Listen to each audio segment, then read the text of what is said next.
আসসালামু আলাইকুম বন্ধুরা, আশা করি আল্লাহর রহমতে সবাই অনেক ভালো আছেন। সো বন্ধুরা, আজকের ভিডিওতে আমি আপনাদের দেখাবো যে আপনারা কীভাবে রবি সিমের এমবি দেখবেন। তো আপনারা দুইভাবে এমবি দেখতে পারবেন, একটি হচ্ছে অনলাইনে অ্যাপসের মাধ্যমে, আরেকটি হচ্ছে অফলাইনে কোড ডায়ালের মাধ্যমে। সো প্রথমে আমি আপনাদের দেখাবো যে আপনারা কীভাবে অ্যাপসের মাধ্যমে দেখবেন। তো এটা দেখার জন্য আপনারা প্রথমে যাবেন প্লে স্টোরে। এখানে গিয়ে আপনারা প্লে স্টোরে সার্চ বারে ক্লিক করবেন, সার্চ বারে লিখবেন মাই রবি।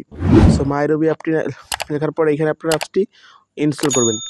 ইনস্টল হয়ে গেলে অ্যাপসটি আপনারা ওপেন করবেন। তারপরে এখানে আপনার যে নাম্বারটি দিয়ে রবি সিম যে নাম্বারটি আছে ওই নাম্বার দিয়ে আপনারা এখানে লগ ইন করবেন।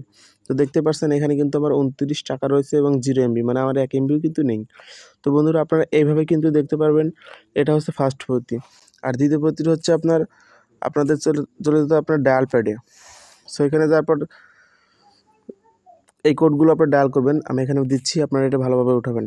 844, তারপর 78, এটা তারপর *844, *888, তারপর স্টার, তারপর 78 হ্যাশ, তারপর কলে দিবেন।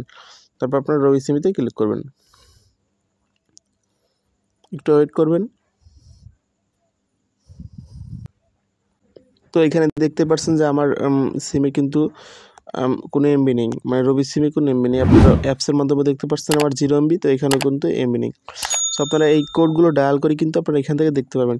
কোডটা আবার ওঠাচ্ছি, আপনারা স্ক্রিনশট নিয়ে রাখতে পারেন। তো এটা ডায়াল করে আপনারা কিন্তু দেখতে পারবেন।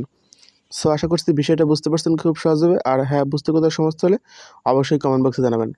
দেখা হচ্ছে পরবর্তী ভিডিওতে। ততক্ষণ ভালো থাকুন। আসসালামু আলাইকুম।